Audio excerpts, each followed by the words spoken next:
Educa TV apresenta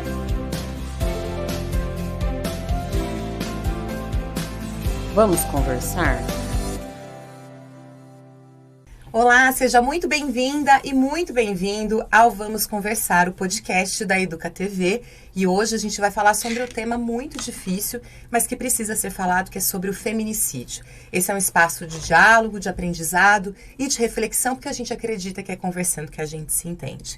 Para falar sobre esse tema, tenho duas convidadas, a Tamires Gomes Ismânia, que é doutoranda em saúde coletiva na área de epidemiologia de mortes violentas pela Faculdade de Ciências Médicas da Unicamp. Obrigada pela presença, Tamires.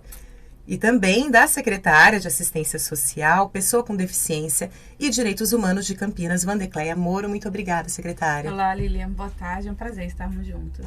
Eu queria que vocês fizessem, embora eu já tenha dado os créditos, uma pequena apresentação sobre como cada uma de vocês se relaciona com esse tema. Secretária, se quiser começar. Eita, começa comigo. Bora. Esse tema é muito caro para nós, tanto na secretaria, mas enquanto mulher, enquanto formadora de opiniões que todas somos, e a gente tem esse poder enquanto mulher de influenciar. É um tema caro porque sabemos que a base da sociedade está no fortalecimento da mulher. Fortalecendo a mulher, a gente fortalece a família, fortalecemos a sociedade no geral. E infelizmente a gente tem visto uma sociedade adoecida, os números que você vai trazer com certeza mostram isso, o aumento da violência contra a mulher. E o feminicídio é o ápice da violência, é o final, é quando tudo culmina para que aquilo aconteça. Então, eu como mulher, como mãe, trago na minha trajetória pessoal, e aí não de gestora, mas na minha trajetória pessoal, de um lar que foi destruído pela violência doméstica, de ver na minha casa, infelizmente, meu pai, por conta do alcoolismo, ser violento com a minha mãe, isso ter uma ruptura familiar.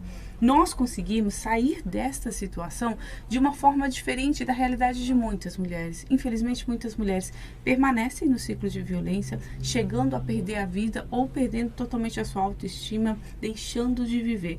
Nós conseguimos, através de várias apoio, de rede de apoio, de várias políticas públicas, conseguimos sair. Então, quando à frente desta política pública, na secretaria, trago para mim o quão caro é esse tema e quão é importante que as mesmas oportunidades que a minha família teve para romper esse ciclo de violência, a gente possa dar para as mulheres que também sofrem. Acho que é um resuminho. É isso. Bom, primeiro, obrigada pelo convite. É um prazer estar aqui falando um pouquinho do meu trabalho e também divulgando, né, alguns dados para a gente ter essa conscientização sobre a violência contra a mulher. Bom, eu sou bióloga, sou formada pela Unicamp e comecei a estudar os feminicídios de Campinas em 2019, quando eu entrei para um grupo que estuda as mortes violentas da cidade. E nesse grupo a gente estuda todas as mortes violentas e eu, né, estou me dedicando ainda ao estudo dos feminicídios. Então eu faço um trabalho junto aos familiares das mulheres que são assassinadas, vítimas de feminicídio. Eu vou até a casa e faço uma entrevista com esses familiares a fim de descobrir um pouquinho mais sobre o contexto da violência. Se essa violência já existia antes do crime, conhecer um pouquinho do autor de violência. E aí eu faço esse estudo junto aos familiares, esse é meu doutorado. Tá? Então é assim que eu entrei para o tema do feminicídio e da violência contra a mulher e também, né, acaba sendo, como a secretária falou, um tema caro por ser mulher e estudando um tema de violência contra a mulher é realmente muito difícil porque a gente se identifica, né, nesses casos. Então é isso. Essa sua percepção vai ser importante aqui para nossa conversa, até para falar um pouco sobre o perfil ali um pouco adiante, né, se é que existe um perfil. Mas eu queria que a gente começasse falando sobre o que é feminicídio. Ainda que essa é uma lei relativamente nova, ainda existem algum desconhecimento sobre isso. Então eu queria que a gente explicasse o que é feminicídio para começar a nossa conversa. O feminicídio, então, como você disse, né, é uma lei recente, né, de 2015, que foi feita a tipificação. O feminicídio é um assassinato de mulher, só que quando a gente identifica a violência doméstica ou intrafamiliar, né, como que antecedeu esse crime, né, então como motivadora para o crime e também menosprezo à condição de mulher. São essas características que a gente vê. Então, violência doméstica e familiar e menosprezo à condição de mulher. Ou seja, a mulher morre por ser mulher. Morre por ser mulher. E aí a gente tem algumas outras características, né? Quando a mulher ela é maior de 60 anos ou menor de 15 anos, tem um agravamento aí na pena, se o crime foi cometido frente a um filho ou filha dessa mulher também, e se essa mulher também tinha algum tipo de deficiência física, também tem algumas outras questões que a lei traz, né, que tem de agravamento, assim. Mas a lei do feminicídio é isso, é um assassinato de mulher, mas que a mulher morre por ser mulher, né, que a gente vê a violência de gênero como uma motivadora para essa morte. E aí, complementando a fala da Tamires, a nossa luta diária continua no sistema judiciário também, do reconhecimento das mortes de gênero como feminicídio. Porque muitas vezes, a gente vê noticiado, quando a maioria das vezes que a gente vê um caso de violência que culmina com a morte da mulher, os noticiários dizem feminicídio. Mas para que de fato esse homem seja condenado por feminicídio, há todo um processo legal. E muitas vezes a gente teve o caso aqui em Campinas que teve a morte de uma campineira e que no primeiro momento o autor da violência não foi condenado como feminicídio, foi condenado como homicídio. E qual a diferença? Não tem uma diferença. A lei traz implicações maiores para o autor de violência quando ele é condenado como feminicídio. Houve, nesse caso, um recurso e depois ele foi condenado como feminicídio. Então, enquadrar isso no sistema judiciário também é uma frente, é uma luta também nossa, enquanto política pública, de fortalecimento à mulher. Eu acho que todas as pessoas que são ligadas a esse tema de alguma forma entendem o quanto é importante chamar de feminicídio o que é feminicídio. Eu vi no jornalismo isso mudando, né? O quanto que a gente fazia um esforço para que as pessoas entendessem o que é feminicídio e para que esses crimes fossem tratados desde, né, que a lei entrou em vigor como feminicídio mesmo. Porque é preciso saber que mulheres são mortas por serem mulheres. Inclusive, agora o feminicídio é um crime hediondo, é considerado um crime hediondo. Ou seja, existe de fato uma pena ampliada, né? E aí, entrando um pouco até na sua área de atuação, eu queria que a gente falasse um pouco também sobre se há ou não um perfil das pessoas que cometem feminicídios, né? Essa é uma discussão também sobre esse tema que é muito relevante, porque muitas vezes, e embora a gente tenha falado muito sobre esse tema, as pessoas acham que são monstros, que essas pessoas são pessoas que, se você olhar, você fala assim, nossa, vai me dar medo. E não é bem assim, né?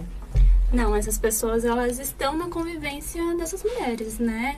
São normalmente os companheiros ou ex-companheiros, pessoas que estão muito próximas às famílias, né? Então, o que a gente escuta dos relatos dos familiares é isso. Eu não imaginava que ele fosse fazer isso com a minha filha. É uma pessoa que vem aqui, que come com a gente, que passa o domingo. Ele não parecia, né, ser essa pessoa.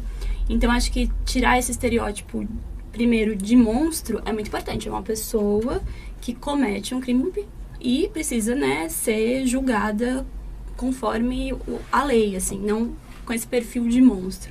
Mas o que a gente vê é isso, são pessoas que estão ali no dia a dia dessas famílias e que essas famílias não imaginam que essa violência podia se agravar para um feminicídio. Às vezes até reconhecem que tinha uma certa violência doméstica ali anterior, então às vezes, ele xingava minha filha, ele era meio grosseiro, mas que às vezes não imaginam que essa violência se agrava. Poderia se agravar, né, para o feminicídio, uma violência letal ali.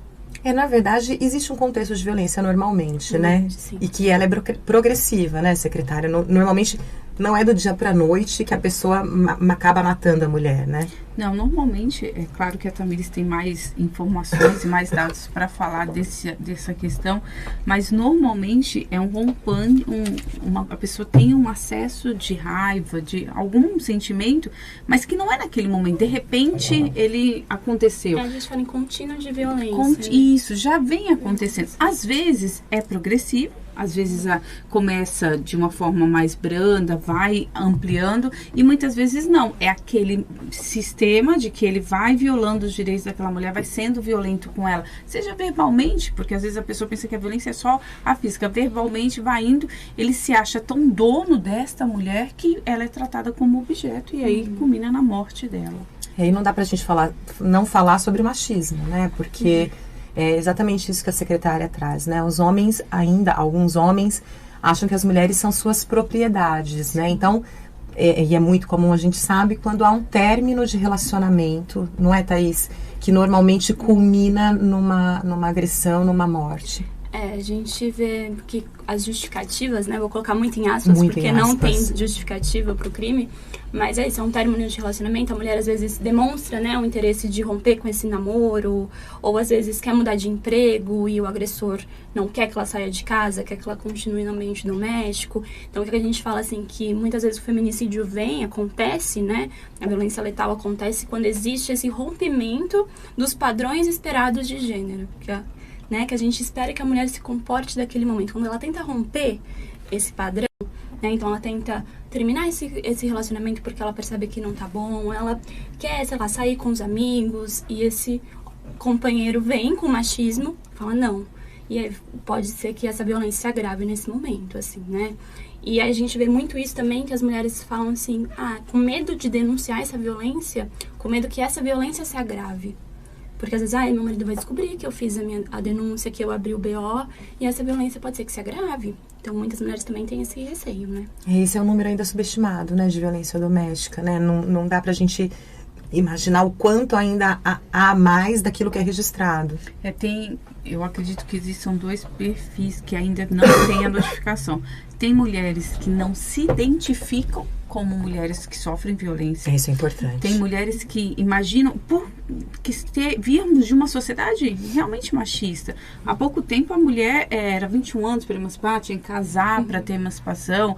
Há pouco tempo, a lei do divórcio, se houvesse traição, o homem tinha o direito. Então, há pouco tempo nós éramos tratadas legalmente como objetos. Então, ainda vem repercutindo isso. Muitas mulheres ainda não se identificam nesse cenário de violência doméstica. Imaginam que é normal, que ele é assim, sempre foi assim, meu pai era assim, a criação dele, não, ele é bom, ele grita comigo, mas ele é bonzinho, ele faz isso, mas ele é um bom pai, ele às vezes me agride, mas ele traz dinheiro para dentro de casa. Então, ela faz toda uma justificativa para que ela não se enquadre no rol de mulheres que sofrem violência doméstica. E o outro caso de subnotificação é aquelas, como a Tamiris colocou, de mulheres que têm medo, que por não ter uma rede de apoio, ou imaginar que não tem, porque muitas vezes a agressão começa com alienação.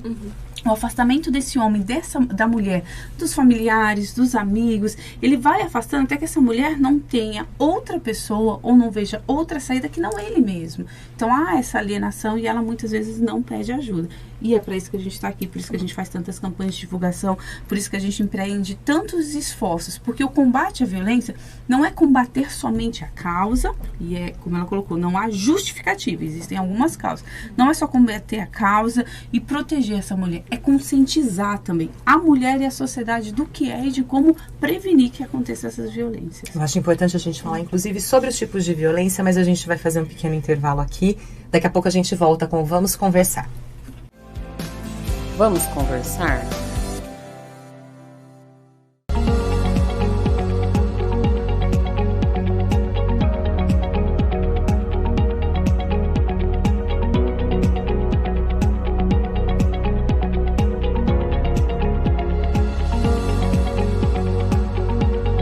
Cine Coruja, cinema para recordar os clássicos da sétima arte. Acompanhe a programação diária da Educa TV Campinas, um mundo de conhecimento para você. Vamos conversar?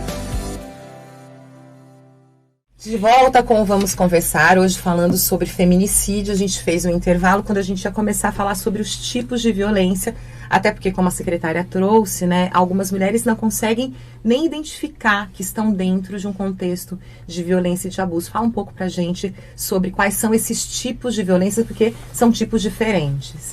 Sim, a Lei Maria da Penha que trouxe, né, essa tipificação pra gente, trouxe no rol, né, já trazia algumas descrições, né, do que a gente tem. A gente tem a violência psicológica, a violência física, a violência moral e a patrimonial. Falei todas? Falou.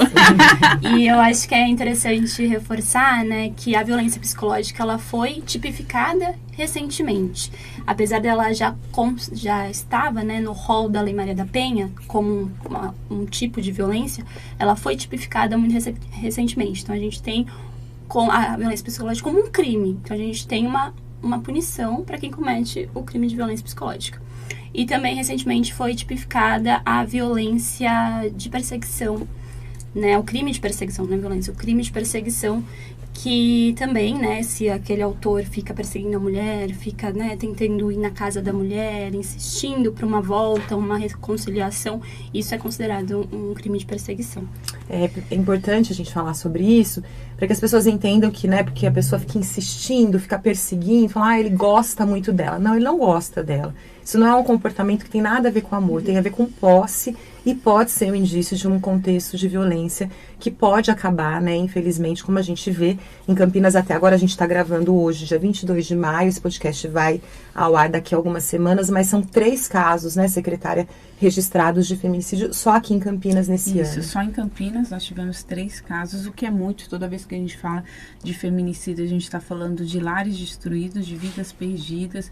Então, é um número alto, a gente considera alto, mas temos buscado implementar políticas públicas para combater e fazer com que esse número não cresça tanto. Existem dados que trazem na região metropolitana também o número. Então, a gente tem uma região metropolitana muito adoecida, a sociedade mesmo, nessa questão da violência contra a mulher.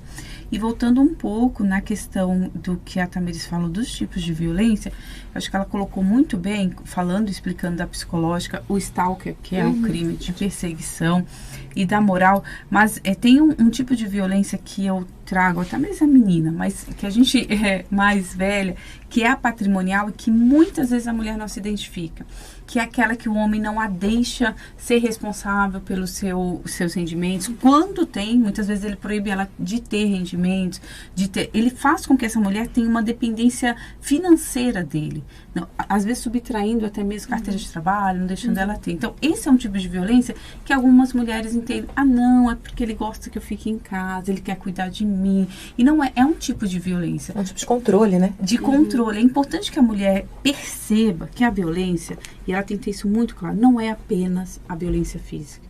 Não é apenas aquela agressão que deixa a marca. Tem aquelas que são as marcas internas, a moral, psicológica, essa patrimonial que impede dela ter acesso e dela poder crescer profissionalmente, ou mesmo ter uma vida profissional. Então, divulgar esses tipos de violência é importante que ela se entenda. E aí vem o próximo passo, que acho que você vai entrar, mas é importante dizer, a gente quando vai falando das conscientizações, a gente fala, quais são os tipos de violência? Tá bom, me identifiquei que estou em situação de violência. E agora? O que eu faço?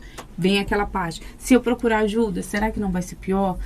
Ou não, eu não tenho a quem pedir ajuda, porque muitas pessoas estão tão alienadas que não têm. Então, esse próximo passo é a gente se mostrar presente enquanto sociedade, enquanto poder público também. Porque, às vezes, essa pessoa não vem direto. Por exemplo, a gente tem um serviço muito importante na secretaria que chama CEAMO, que faz o atendimento das mulheres vítimas de violência. Mas, às vezes, essa mulher, até chegar no CEAMO, talvez ela precise de um intermediário. Esse intermediário pode ser uma amiga, pode ser um parente, alguém que diga, eu vou com você, ou então procure ajuda, o que você está vivendo não é correto. Então, a gente precisa unir forças enquanto poder público e sociedade civil. E eu acho que eu quero entrar nos equipamentos públicos, falar um pouco dessa rede de acolhimento, mas como a gente estava falando de contextos, eu queria também falar sobre o ciclo da violência, porque uma coisa que a gente ouve muito quando se fala de violência contra a mulher é por que ela não deixou esse homem. E não é tão simples assim. Primeiro a gente falou, né, algumas mulheres nem conseguem se identificar, né, porque estão sendo vítimas de violência, porque às vezes não tem uma agressão física, então ela acha que ela não é vítima de violência, mas tem também todo um ciclo que normalmente acontece, que é aquele que é primeiro da tensão, depois da violência e depois do arrependimento. É isso, Tamiris? Como é que é esse ciclo da violência? O ciclo da violência, ele começa com questões mais verbais, né? O que a gente chamaria, então, violência psicológica, ou uma violência moral. E aí, depois, podendo se agravar para uma violência física, né? Só que aí, depois, vem a terceira parte do ciclo, que é de reconciliação, que a gente chama de lua de mel, né? Entre aspas também, a lua de mel, que seria essa fase das desculpas, do arrependimento, do eu não vou fazer mais isso. E aí, depois volta, né? Pra violência, de novo, psicológica, se agravando para física. Só que o que a gente fala é um ciclo, só que não é um ciclo linear, é um ciclo em espiral que a gente fala, que sempre sobe, então ele vai sempre se agravar. Nessa violência, a física pode ser mais intensa no próximo ciclo, né? Que aí seria o feminicídio, poderia, né, vir ser o feminicídio. Com essa violência se agrava, podendo culminar com a violência letal. Então a gente percebe que as mulheres às vezes não se reconhecem nesse ciclo, ou quando se reconhecem, às vezes pensam nessa melhora, principalmente nessa parte da lua de mel, né? Às vezes acreditam nessa reconciliação, nesse arrependimento do agressor. E quando a gente fala de famílias, né, de contextos sociais, desse ciclo da violência, a gente lembra que normalmente são casais, muitas vezes têm filhos, como você disse, né, você visita a casa dessas pessoas para sua pesquisa. Quando você chega lá, e isso eu acho que é importante a gente falar, porque interfere também na situação das políticas públicas, quando uma mulher morre, ela tem todo um contexto familiar que é afetado diretamente. São filhos que ficam sem mães e muitas vezes sem o pai também, que é o autor dessa violência, e isso tem uma reação em cadeia que afeta toda a comunidade e a sociedade. Sim, a gente tem observado bastante aqui em Campinas que a maioria das mulheres que são vítimas de feminicídio, elas têm filhos sim, um ou mais filhos, né? E que quando eu vou fazer essa visita, muitas vezes esses filhos estão sob cuidados, às vezes da avó, né? A mãe da mulher que foi vítima. Muitas mulheres, muitas mães, né, dessas mulheres precisam se mudar, então as famílias às vezes saem daqui de Campinas, às vezes com medo desse agressor voltar e fazer alguma coisa também séria com os outros familiares, né? Tem algum medo que a justiça, né, não seja feita e que ele volte. E também a gente percebe essa mudança, né? Então muda tudo, muda totalmente a estrutura da família, assim, né? A gente sabe, é muito dolorido para essa mãe ter a filha, né, vitimada pelo feminicídio, mas também as consequências disso, né, depois, assim, que ela tem que, das crianças, do cuidado de ter que ficar, né, olhando essa criança. Muitas crianças, como você disse, são filhas dos agressores, então ficam órfãs duas vezes, né, pelas mães e pelo pai. E como é que a gente cuida disso, secretária, no âmbito da política pública? Claro que é um problema muito complexo, né? Mas o que é que pode ser feito e tem sido feito nesse contexto familiar? É para que a gente possa acolher essa mulher antes de acontecer esse feminicídio. É importante dizer, a gente tem um número crescente de atendimentos no CEAMO, que é o local específico para atendimento de mulheres vítimas de violência. E apesar deste número ter crescido ao longo dos anos, nenhuma mulher atendida pelo CEAMO foi vítima de violência. De feminicídio. Isso mostra o quanto esse trabalho é importante de conscientização. Por quê? Lá no CEAMO não é só o atendimento assistencial que é feito, ela passa por um atendimento psicológico, assistencial, tem orientações jurídicas e tem também redes de apoio. Essa mulher ela pode conversar, ela pode se fortalecer. E fortalecendo essa mulher, a gente consegue prevenir que de fato esse feminicídio aconteça. E com relação às famílias, como a Tamiris colocou, a maioria das vezes tem criança. E tanto chega que essa mulher aguenta tantos ciclos de violência, muitas vezes por conta dos filhos. Porque não quer separar, como ela colocou, os filhos são filhos daquele agressor, ou ela imagina que não tem para onde ir, ou de fato não tem uma rede de proteção, imagina que não tenha auxílio, e a gente tem na prefeitura sim, e eu posso falar a respeito, mas essa mulher precisa identificar que ela tem que pedir ajuda, esse primeiro passo é dela, a gente abre as portas, mostra, mas ela tem que dar esse primeiro passo de pedir ajuda, e infelizmente ela às vezes está tão fragilizada que esse homem oprime essa mulher de tal forma que às vezes ela justifica a agressão como eu fiz algo. Essa lua de mel muitas vezes é justificada, foi porque eu fiz aquilo que ele não gosta, não, se eu tivesse feito de forma diferente não seria assim, como eu coloquei, ele é um bom homem, não, mas ele é um bom pai. Nada justifica a violência. A mulher tem que entender que quando a gente fala de violência doméstica, não existe assim, sempre os dois têm culpa. Não existe culpa com relação à violência doméstica com a mulher, porque nenhuma mulher deve ser tratada dessa forma, independente do cenário. E especificamente quando a gente fala de crianças e adolescentes, filhos desta mulher que sofre violência, nós temos, por exemplo, um abrigo chamado Sara M. Este abrigo é específico para mulheres acima de 18 anos que tenham filhos ou não. Essa mulher que é atendida na delegacia da mulher, porque este abrigo atende aquelas que são encaminhadas pela delegacia e que tenham medidas protetivas. Então ela fica num ambiente desconhecido para a população em geral, não é divulgado esse endereço, lá ela recebe todos os atendimentos e nós buscamos de uma forma garantir que essa rotina dessa mulher continue, que ela consiga ter os seus filhos na escola, para que a gente não tenha um interrompimento, mas com segurança. E aí, um avanço que a gente teve nessa política pública neste ano é que o abrigo Saraeme, até então, é apenas para mulheres que tenham medida protetiva. Mas existem mulheres, como a gente colocou aqui, que vivem num ciclo de violência, que não tem de fato essa rede de apoio, mas ela não tem uma medida protetiva, porque ela ainda está naquele rompente, naquela espiral de violência que não culminou na medida protetiva. Mas nós também precisamos acolher e pensar nessas mulheres. Então, o prefeito Dário assinou um decreto que criou o auxílio aluguel para mulheres vítimas de violência. Então, esse auxílio aluguel, ele faz o pagamento de um aluguel social para que essa mulher possa sair dessa casa, se ela assim desejar, e ela ter todo um acompanhamento. O que a gente coloca como requisito para que a mulher tenha direito ao auxílio aluguel? São 2. Primeiro, ela tem que registrar o boletim de ocorrência. E por que registrar? Porque ela tem que entender e reconhecer que precisa sair desse ciclo de violência. Então, o primeiro registro, ir até a delegacia ou fazer de forma virtual, registrar o boletim de ocorrência, ela está garantindo para ela mesma que ela entende que está sofrendo violência.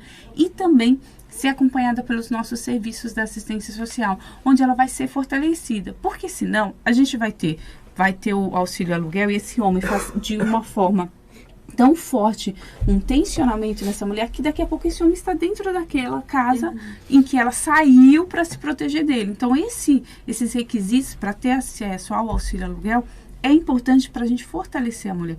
Parece pouco, mas infelizmente nós temos visto quantas famílias têm sido destruídas porque a mulher não tem para onde ir, não tem com quem contar apoio. Então, este auxílio aluguel, o abrigo Saraeme que a mantém protegida, o CEAMO, os nossos serviços de atendimento que fazem o acompanhamento CREAS, eles fortalecem essa mulher e garantem que ela, desejando, a gente possa ajudá-la a sair desse ciclo de violência. Inclusive, a Lei Maria da Penha, uma das medidas protetivas é o afastamento do lar. Também tem essa previsão dentro da Lei Maria da Penha. É o afastamento do agressor do lar. Isso, né? afastamento do agressor do lar. Mas eu acho que isso que a secretária traz é muito importante, assim, né?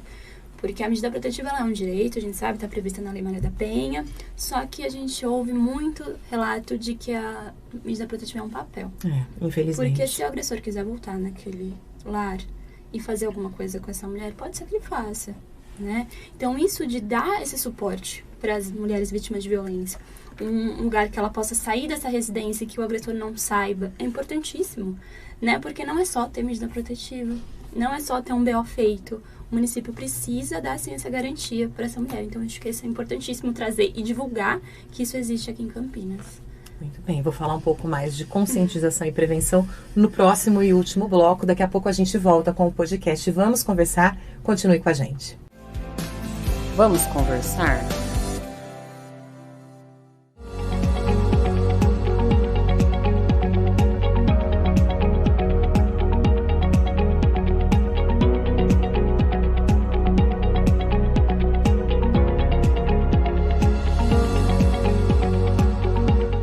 Hora da História, seu programa sobre literatura infantil.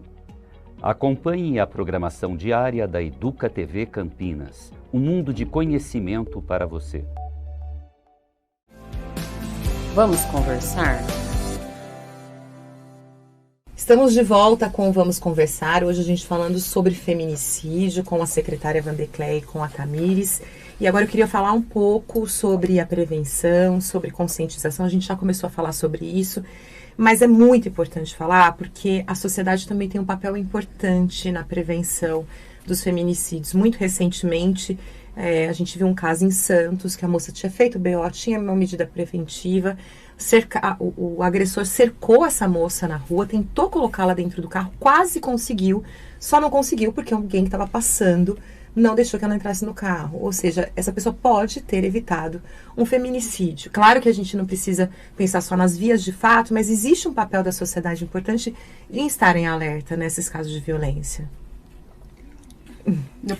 Pronto, se for eu falar, eu entendo que sim, eu acredito muito que a gente garante direitos com a participação de todos, com a participação da sociedade e do poder público. É responsabilidade do poder público garantir esses meios de proteção, programas e projetos que fortaleçam a mulher, mas é nossa responsabilidade enquanto sociedade também divulgar, ter empatia. Eu acho que falta muito. A gente, ao longo do tempo e depois da pandemia também, estamos muito fechadas no nosso mundinho.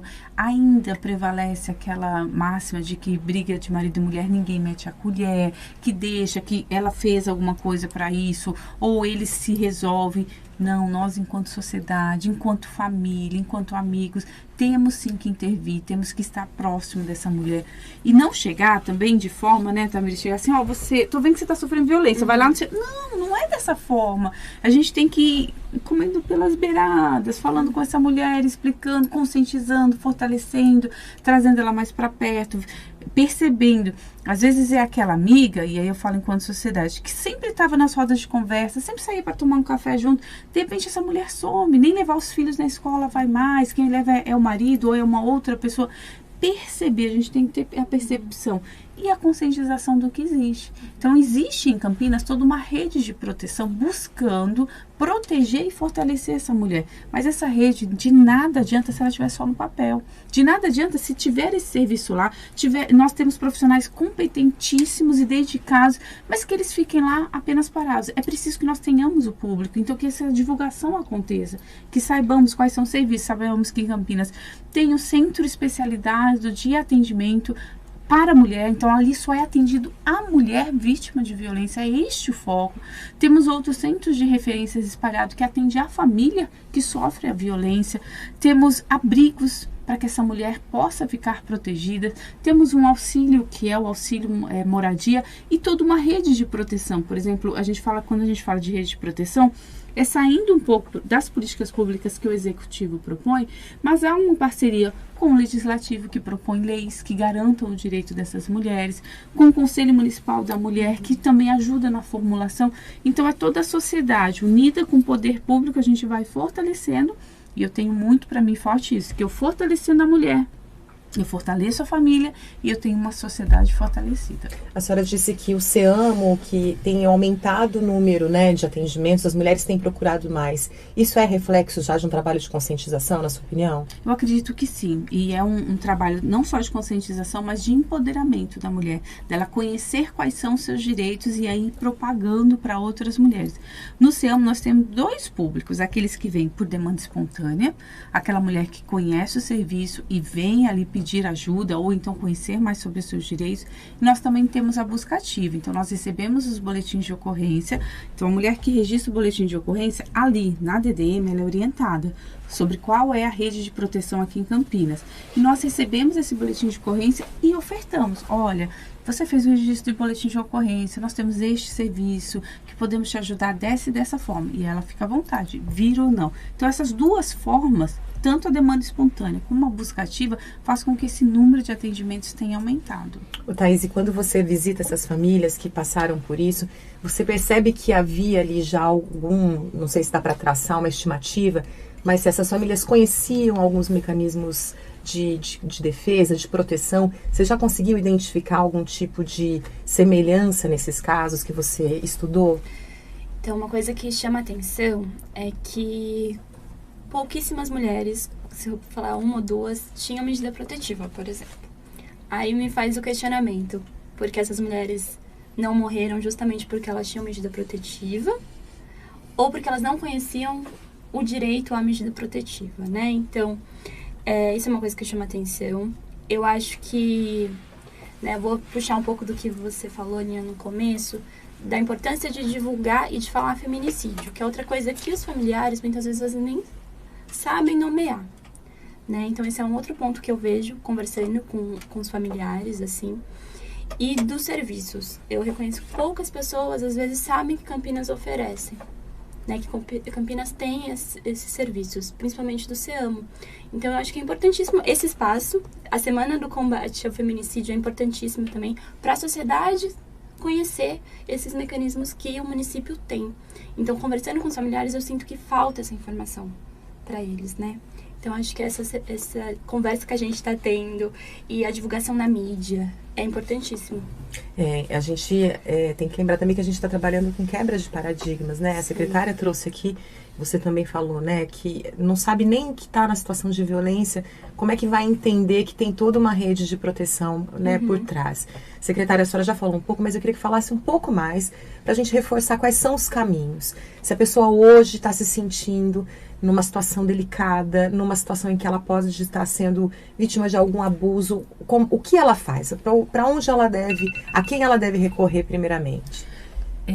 Neste caso da mulher vítima de violência, o Centro de Referência de Atendimento à Mulher, que é o CEAMO, é o primeiro lugar que ela deve procurar.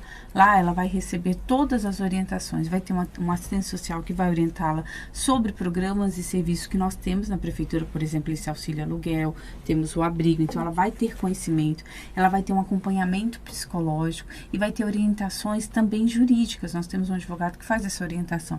Por que esses três são tão importantes? Porque a mulher ela vem tão fragilizada e com tantos mitos. Por exemplo, existem mulheres que chegam até nós com ainda a falsa verdade, a fake news de que se ela sair de casa, ela perde direito à guarda dos filhos, ou ela perde direito à partilha dos bens. Então, ela vem cheia de dúvidas e ali a gente pode esclarecer e fortalecer, e encaminhar para outras políticas públicas. Então, a gente faz o encaminhamento, verifica se ela está no cadastro único, se ela tem acesso aos programas da prefeitura. Nós temos o Renda Campinas, temos o Nutri, porque muitas vezes essa mulher está em uma situação de vulnerabilidade tal, ou se imagina de tal forma que não tem acesso. Encaminhamos para atendimento nos CRAS. Temos toda uma rede de proteção que busca fortalecer essa mulher. Existe um programa também muito importante que nasceu dentro do CEAMO e ele nasceu da escuta das mulheres que são atendidas ali, que é a rede das mulheres empreendedoras. Muitas mulheres que foram ali até o CEAMO e da escuta, elas diziam: eu não tenho como sair desse ciclo, eu sou dependente deste homem, ou tinha uma autoestima tão baixa que ela não conseguia produzir ou se colocar no mercado de trabalho. E essa opção, que aí se tornou a Feira das Mulheres Empreendedoras, é um espaço de convivência, principalmente de convivência, em que elas se conversam, trabalham mutuamente e elas têm um espaço para que elas possam vender e produzir os seus próprios produtos, gerando renda para casa, complementando a renda delas. Então é um espaço importante que a gente tem da escuta, do diálogo. Eu acho que isso é importantíssimo. Diálogo, nós temos que aprender a ouvir quem está perto de nós, tanto enquanto poder público quanto em sociedade civil, entre amigos, entre famílias, para que a gente possa efetivamente ajudar essas mulheres. E quando eu falo ajudar essas mulheres, parece que a gente está separando, né? Somos nós mulheres aqui a ajudar aquelas mulheres. Não, é ajudarmos a nós mesmos, ajudar as mulheres. Volto a dizer, se eu estou fortalecendo a mulher, me fortaleço, fortaleço a Tamires, fortaleço você, fortaleço aquela mulher que está lá na comunidade, eu fortaleço toda a sociedade e a gente ajuda, todas nós somos ajudadas. Uma mulher, eu coloquei no mês de março, nós tivemos mais de 200 atendimentos no CEAMO. Foi o mês que mais atendimento teve. Mas se a gente volta no histórico de que diz que todas as mulheres que foram atendidas pelo CEAMO, nenhuma sofreu feminicídio, quer dizer, eu estou salvando 200 mulheres. Sim. Uma já faria diferença. Então, esse número de atendimentos que tem ampliado é importante, porque quer dizer que mais mulheres conhecem seus direitos, mais mulheres podem ser livres desse tipo de violência. Até porque a violência doméstica, a violência contra a mulher, feminicídio, ela infelizmente, um problema que pode ser comum a qualquer mulher. Não tem classe social, não tem faixa etária, não tem grau de instrução, não tem. Porque é um problema estrutural, um problema que advém do machismo e que, infelizmente, pode acometer qualquer mulher. E eu imagino que você também perceba isso no seu objeto de pesquisa.